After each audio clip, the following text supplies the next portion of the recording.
Bonjour à tous, ici Chloé dans une seconde vidéo pour aborder un petit peu avec vous quelques principes fondamentaux de la médecine traditionnelle chinoise. Alors je rappelle quand même que la médecine traditionnelle chinoise ne s'oppose pas à la médecine conventionnelle occidentale, mais que bien au contraire elle lui est complémentaire, c'est important de le rappeler.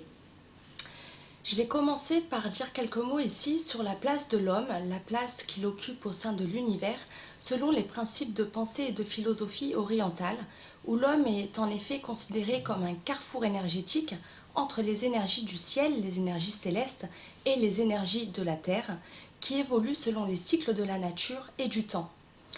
Lao Tzu disait que l'homme puise du ciel son souffle, de la terre son sang, et des deux le rythme de la vie.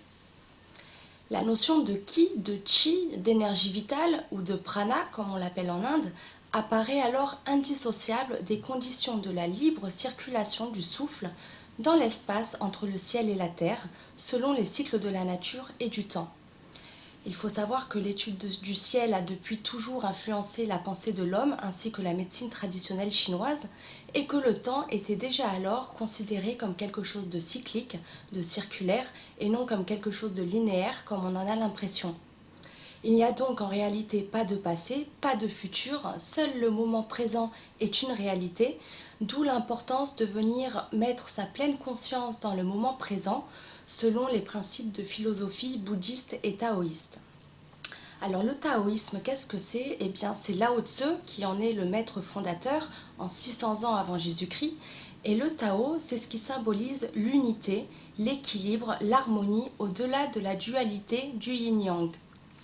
C'est un terme de philosophie chinoise qui signifie la voie de la vie, le chemin. C'est le principe fondamental qui engendre tout ce qui existe dans l'univers. C'est la force qui coule en toute chose, vivante ou inerte. Alors je vais vous lire une petite citation de Lao Tzu, assez appropriée. Il y avait quelque chose d'indéterminé avant la naissance de l'univers. Ce quelque chose est muet et vide.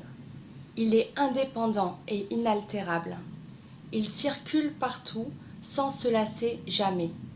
Ne connaissant pas son nom, je le dénomme Tao. Donc merci Lao Tzu pour ta lumière.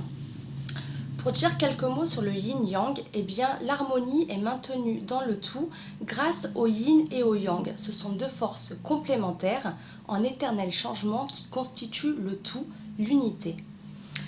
Ce sont donc deux parties d'un seul tout où chacune des deux parties contient les qualités de la part complémentaire. Elles sont donc complètement complémentaires, les énergies yin et les énergies yang, puisque dans le symbole du yin-yang, on retrouve le point noir dans la partie blanche et le point blanc dans la partie noire. Elles sont donc interconnectées.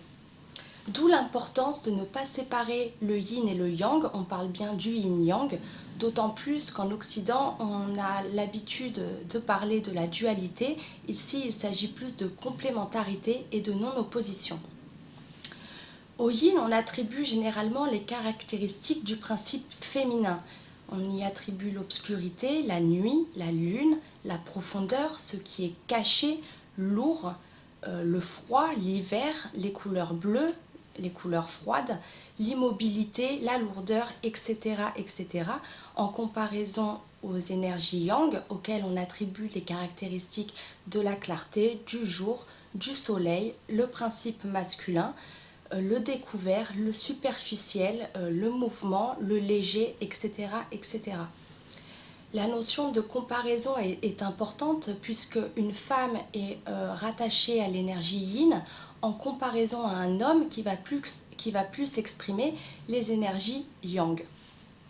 Donc voilà, c'est important quand on parle du yin-yang, on parle bien de complémentarité, puisque ce sont deux parties d'un seul tout. On parle aussi de comparaison et d'énergie interconnectée, puisque ces deux parties contiennent chacune les qualités de la part complémentaire.